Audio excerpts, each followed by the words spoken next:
Cristiano, mon frère, dans 30 ans, quand je dirai à mes petits-enfants que j'ai joué sur le même terrain que toi, que Lionel Messi, ils répondront certainement « Grand-père, tu es en train de nous dire qu'ils ont marqué 50 buts en une saison?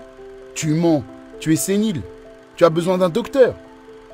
Mais tout ce que j'aurai à faire pour les convaincre, c'est leur raconter la finale de 2016 contre l'Atlético en Ligue des Champions, pour qu'ils comprennent à quel point tu as été génial pour l'histoire du football. Quand est arrivée la séance de tir au but, je revois les images défiler dans ma tête. Je peux nous voir, bras dessus, bras dessous, attendant que les joueurs de l'Atlético tirent à leur tour.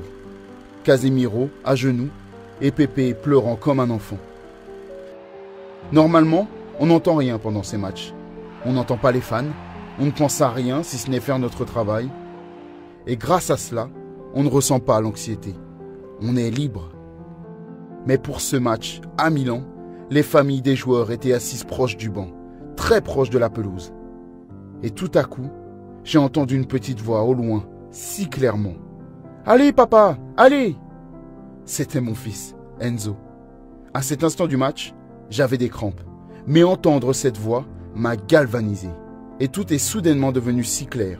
Je me souviens t'avoir dit « Juanfran va rater et toi, tu nous donneras la victoire, mon frère. » Juanfran a effectivement raté son tir au but et toi, tu l'as fait. Tu nous as fait gagner la Ligue des Champions. Je me vois encore courir à 20 km/h vers ma famille et enlacer ma femme et mes enfants. J'étais totalement fou de bonheur. Tu étais déterminant pour nous sur le terrain ce jour-là. Mais tu l'avais également été en dehors de la pelouse, dans la vie de tous les jours, Chris. Comme en 2017 par exemple, avant la finale contre la Juventus.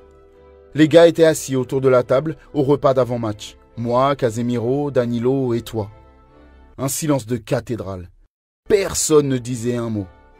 Nous regardions tous fixement notre nourriture. On entendait des drôles de bruits faits par les estomacs de chacun. Une grande tension. Tu as fini par dire « J'ai une question les gars ». On a répondu « Oui ». Puis tu as dit « Je suis le seul à avoir la boule au ventre à cause de la pression ?» Et tout le monde a répondu ensemble « Moi aussi mon frère, moi aussi ». Personne ne voulait l'admettre. Mais si une légende telle que toi ressent cette pression, alors tout va bien. On a le droit de se l'avouer. D'habitude, tu es glacial, une machine. Et ce jour-là, tu t'es presque fait dessus. Un peu de pression est normal dans le football. Je me fous de qui tu es. Si tu n'es pas anxieux avant de jouer une finale, tu n'es pas humain. Tu dois donner le maximum pour ne pas mouiller ton pantalon. C'est la pure et simple vérité. Mais après tes mots, Cristiano, il y avait des rires. En nous levant pour rejoindre le stade, tu nous as raconté au détail le déroulement du match. Tu as dit, au début, ce sera difficile, mais en deuxième période, on gagnera tranquillement. Je n'oublierai jamais ça. Tu as prédit toute la rencontre. Puis tu as dit, on va le faire, mon pote. On va le faire. Et on a réussi, mon frère. J'ai cette image de ton visage dans mon esprit, et je ne l'oublierai jamais. C'était si beau. Voilà quelle histoire je raconterai à mes petits-enfants, Cristiano.